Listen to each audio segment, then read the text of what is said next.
everyone, it is Friday, so time to talk about what I have been reading for the last week. I know I'll be doing my wrap-ups soon, but I'm actually going to do my wrap-ups in two parts since I didn't do a mid-month wrap-up. So none of these things I will be talking about in the upcoming first wrap-up because that'll be all the stuff I read at the beginning of the month.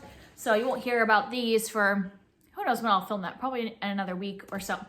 And I have actually finished quite a lot this week because I've been reading a lot of like thriller, paranormal, spooky season kind of stuff. So those go really fast because I want to find out what the mystery is and all that. So I finished 5 things this week.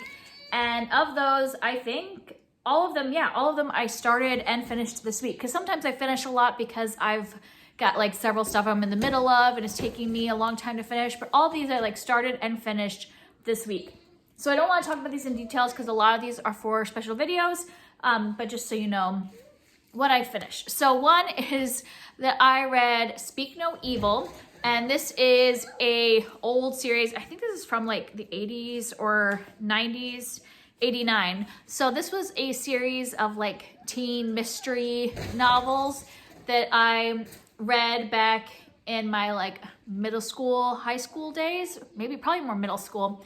And it's just very nostalgic. So every once in a while, I just read through the series again. I think this is like my second time as an adult reading through it. Just so you know, if you hear a lot of noise, we got a new fridge today. And so my 4-year-old is out playing with the refrigerator box, like the big box that the fridge comes in. And I have the window open. So you might hear her a little bit playing with that giant box. And if it doesn't rain, this could be like an entire weekend activity. It'll be a lot of fun if she gets to play with this for a while, because that box is huge. But anyway, she's been doing that for like an hour already. So very exciting. Anyways, this is just a nostalgia read. These don't necessarily hold up well enough that I would recommend them for people that didn't read them as teenagers, because there is some like stuff that is very 80s, early 90s. But for a nostalgic read, I'm having a good time. And these are like quick. I've been like doing it when I just need something that is mindless and it'll be fun to read. Pick one up, so finish that. And then I had read What Moves the Dead, and I read this for a video which I posted earlier this week. I think it was over the last weekend or something like that. And it was where I was ranking new releases. So I read 7 different 2022 releases, and I read the first chapter, ranked it based off of that first chapter, and then read the whole books and re-ranked them and see, kind of do first impressions. Does that actually show what the rest of the book is going to be like? So check that out to see what I thought about that one. And then I'm doing a second one of those videos with like thriller, spooky type things. And so all 3 of these are for that video. And I'm only doing 5, and I'm already on my 4th book. So that'll be coming out probably in the next week or so. I'm reading through these a lot faster just because they're the kind of books you read in a day or two because you got to find out what happens. So I read Book of Cold Cases by Simone St. James all in one day. And then I read The Children on the Hill by Jennifer McMahon in a couple days. And then Hidden Pictures by Jason Rekulak in a couple days. So that video will be coming out soon. I will show you, I'm currently reading the 4th book that I'm reading for that video, which is Our Crooked Hearts by Melissa Albert. And this one, I'm about a third of the way through. And I will give a little bit of my thoughts on this because I obviously don't know what my final thoughts are.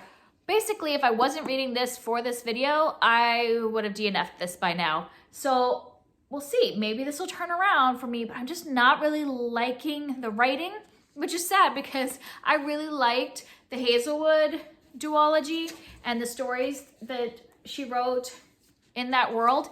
But I think that was like, even though it was like urban fantasy because it was taking place like during modern time, whatever, it felt more fantastical, where this is definitely more like witchy, kind of teen witchy books, like kind of like The Craft. But I'm just not really feeling invested in any of the characters or what's going on, and not really enjoying the atmosphere of this, which, it being a witchy kind of mystery book, the atmosphere, I think, oh, sorry, that's really shiny, is probably what draws people in, but I'm just not really feeling it. I'm going to keep going since it's for that video, but if I was just reading this, I would quit it. But that'll be a good kind of experiment because I'm making myself read it for that video. If it's, you know, like something I really should have DNF'd, or if it'll turn out that I end up liking it in the end. Because I did like it at the beginning, but then now I'm just, as I'm like a third of the way or almost halfway, I'm not invested. And the other things I'm reading, my daughter and I are reading Rumesa together. This is it's got 3 stories that are like fairy tale retellings, all of which are starring girls who are Muslims. And so we have been doing a study of the Golden Age of Islam. And along with that, I've been just like reading to her chapter books that involve characters who are Muslims so that she can just be exposed to different religions, different people. And I just love that this is retelling stories she knows. Like this has Rapunzel, Cinderella, and Sleeping Beauty. And they are tied together, like the characters overlap. So you have to read it in order. But she's really enjoying it. And like, you see, you know how the whole thing of like, Rapunzel, Rapunzel, let down your hair. And it says on here, you know, it says, Rumesa, Rumesa, let down your hijab. And my daughter now, we finished reading the Rumesa story in this, the Rapunzel story. And she runs around saying that. Now, like, it's just, she knows, I just love that she knows like more about a different culture. You know, they talk about Ramadan in here and some other, you know, things that, you know, even though it's a fantasy book and a fairy tale retelling, can relate. We can still learn. We can look up things about, you know, current day, you know, practice of Islam and all that. So it is nice that she's kind of having fun with this as a fantasy book, but she's also learning a little bit about a different religion as well. And then the other book that I am reading is Castle Hangnail by Ursula Vernon, who is also T. Kingfisher, who wrote this book. So I'm reading a lot of T. Kingfisher because I'm also reading one of her short story collections. I'm not going to just talk about that because I haven't actually read any of it this week. So I only talk about things that I am currently reading in the current week. But earlier in this month, I started that short story collection. I'm hoping to get back to it before the end of the month. But I am reading this. This is one of her only standalone middle grade novels. She writes a lot of like long series in middle grade as Ursula Vernon. All of her kid stuff is under her real name, and T. Kingfisher is her pen name because she doesn't want little kids to read her like adult horror novels.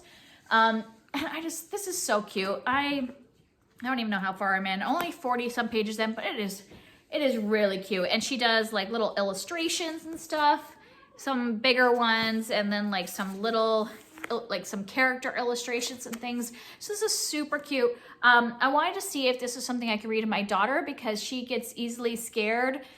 Not necessarily with like, she can read a lot of mythology, which has like death and monsters, but she doesn't necessarily do spooky stuff. And since this is like a witch, I was like, let me just see if it's scary. But so far it is not scary at all. It's very like whimsical, cutesy type of thing. So I think that it's going to be something that she'll end up being able to read at her age. And this is about a girl named Molly who shows up at Castle Hangnail. Castle Hangnail is just a castle, and it needs to be run by either a wicked witch or a mad sorcerer or something, you know, like it has to be run by somebody like that. And their sorceress had died or left or something. And so they were without somebody to run the castle. And so they sent off like notifications, and Molly was the one that responded. And the minions, these are all like the little minions of the castle, are kind of confused because they've never been sent a girl, like a young girl. Like usually their masters are adults and really experienced in their witchcraft or wizardry or whatever. And Molly just comes in and is like, hey, I'm your wicked witch. And I think she's like 12 or something. It's just super cute so far. So I'm liking that. And then the other thing that I am reading, which I talk about every once in a while, is I'm still working my way through Les Mis. My best friend and I have been reading this all year long, and I just feel like so accomplished. Like that's, I mean, like it's hard to tell because I have it like, this is like where we are, you know, because it's like attached there, but this is where I am. So I only have this much left to go. I just feel very accomplished now because I'm like 1,000 pages into this giant tome. And we are on track to finish this by the end of the year. I'm at a point where I'm not like super loving it because it's like in the battle. And like rebellion kind of area of the book, and I just don't care about that kind of, like, it's just nothing I love reading about. So and it's not like the part of the musical that I love, so I'm not necessarily like fully loving this section right now, but glad to be moving through. I will have to say that Marius, I swear, Marius is like the original emo boy, because he is so overly dramatic. I'm gonna give a few like examples. If you don't want to hear spoilers, I'll put spoilers on the screen, but it's nothing that if you've seen the musical or a movie adaptation, I don't think it would be anything that would be spoilery. If you already kind of know Marius's character and all that. But if you've never watched the play or watched the musical movie or read the book or anything, you don't want to know anything about Marius, then skip ahead till it doesn't stop saying spoilers. But okay, he is just so dramatic. You know, like in the musical where he and Cosette are first like proclaiming their love to each other, and they are like, you know, singing this love song, and then they're all of a sudden like, my name is Marius Pomosi and I'm Cosette, and it's kind of like silly, and you're like, you've just been like talking about liking each other, but then like now you're introducing each other yourselves. And that happens in the book. That is totally directly from the book, that like Marius has been like in love with Cosette, doesn't know who she is, but just from afar has been in love with her, pining over her, all this stuff. And then they finally meet and like have their first conversation and are talking, profess their love to each other, and then the chapter ends with them like introducing themselves. So like over the top. But then later on, what I'm saying, he's so dramatic. I mean, that's dramatic in itself. But then like they're separated, which just happens in the musical too, where Cosette leaves, and Marius in the book, he's so like, without Cosette, I need to die. And it's so Romeo and Juliet, like so dramatic. And I'm just like, Marius, come on, dude. Like, you literally have only had a few, like at this point he's had multiple conversations with her, but they've only known each other, like actually been talking for like a short amount of time. Like, come on, dude. Like, it is so overly dramatic. So yeah, I'm just saying Marius is super drama. And I guess that like kind of helps you get more invested in the story and characters, since there's a lot of like, you know, battle type scene, not battles, but you know what I mean? Like the rebellions brewing and all that stuff. So maybe it lightens up the mood a little bit, but yeah, it's interesting. Spoilers over. I am like glad that we are going to be able to finish this year. And my best friend and I are thinking like, we liked this experience. Like we chat about the book once a week, and we read just like one section a week and getting through this whole giant book, and we're feeling like really accomplished. And so we're kind of thinking we're going to do another big one next year, and it might not be as big as this, since this is like one of the largest, you know, ones, but we're kind of thinking maybe we'll tackle something like Anna Karenina, or not like I'm not ready for like War and Peace or Crime and Punishment. It's just not like something I'm in the mood for at the moment, but we are thinking something like Anna Karenina or East of Eden or something like that, or something like a Charles Dickens, like one of the bigger ones, like Bleak House, or I don't even know, one of the bigger ones. And so let me know your thoughts. If you have a large classic that is like one that you would recommend to kind of pace out. We might not take the entire year like it took that one, but you know, we would take our time, maybe a half a year, and do another big classic. So let me know if you have any thoughts. So that's it for me. Like I said, I'm going really quickly on that next like ranking new releases one, just because of the kind of books they are. They just go faster. So I only have one more after Our Crooked Hearts, so then I can post that video. So that's coming up soon. I've already recorded my November TBR, so that'll probably go up in the next few days. And then I'm going to be doing 2 October wrap-ups, just a part 1 and a part 2. Haven't recorded them yet. So with like this weekend being like Halloween celebration, I don't know what we're gonna be doing with the kids. If it's really nice out, we're probably doing a lot of like fall type stuff. We're gonna carve some pumpkins, you know, play with a giant refrigerator box, all that. So I don't know if I'll record it this weekend, since I have these other things going on and I have content to put up. but they'll be coming in the next week or so, the wrap-ups as well. So that's kind of like update of what I've been reading, what I finished, what I'm reading, and what videos are coming out soon. Let me know how you are doing, what you're reading, all that jazz. And I will see you next time. Bye.